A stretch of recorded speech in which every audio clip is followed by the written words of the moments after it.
سلام البنات، اهلا وسهلا ومرحبا بالجميع. نرحب بكم في قناتي، معكم إلهام للطبخ.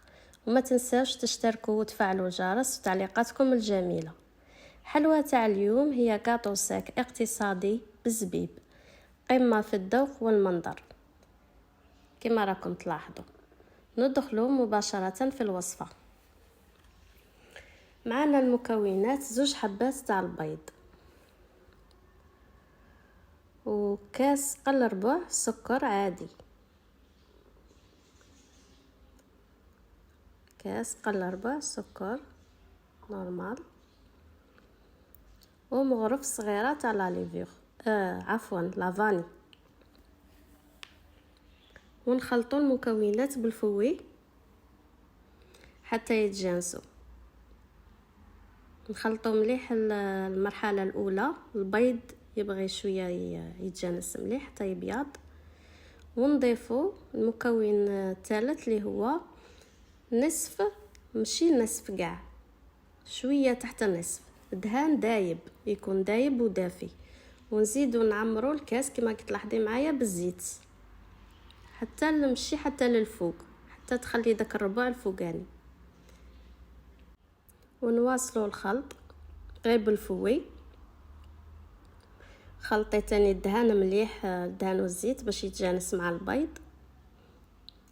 عفوا هنا نقرض لي الفوي، تالمون كنت مقلقه وليت نزير عليه نقرض لي، لا علينا. والمكون الرابع هو الزبيب اللي يعطي هذيك اللمسه تاع يجي كي يطيب يجي شويه يتقروش. الزبيب يجي بنين، غير جربوه الشيرات ما غاديش تندموا عليه، وسهل يتوجد في رمشه عين.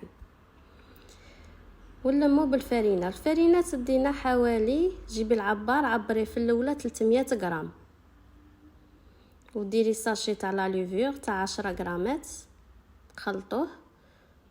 ونلمو العجين ب 300 غرام في الاولى.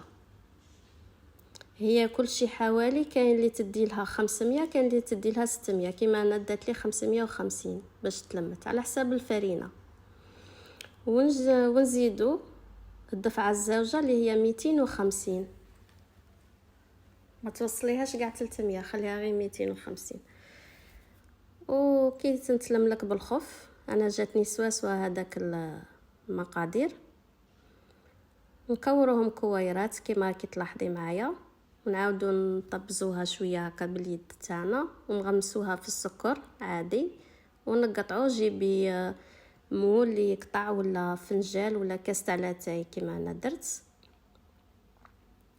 وحليها هكا، غطسيه بيان كما كتلاحظي معايا باش كي يطلع ما يعاودش ينتلم، داك التشقق يقعد هكا. كي تكملي تشعلي الفور تاعك على درجه حراره متوسطه غير من التحت، ومن بعد زيدي حمريه من الفوق. هذا الكاطو يبغي التحميره هي اللي تعطيه داك المنظر الجميل ويجي كروستيون، يجي تقروش. ولا شوفوا قطع لي كميه لاباس بها، يوالم القهوه تاع الحشيه، يوالم زعما كينا كاطو ساك شباب. ولا درتها في صحن التقديم، غادي يعجبكم، غير جربوه، خفيف ظريف ويقطع لكم كميه مليحه وشهيه طيبه. ونتلاقاو في الفيديو القادم ان شاء الله، ودمتم في رعايه الله وحفظه. بسلامه.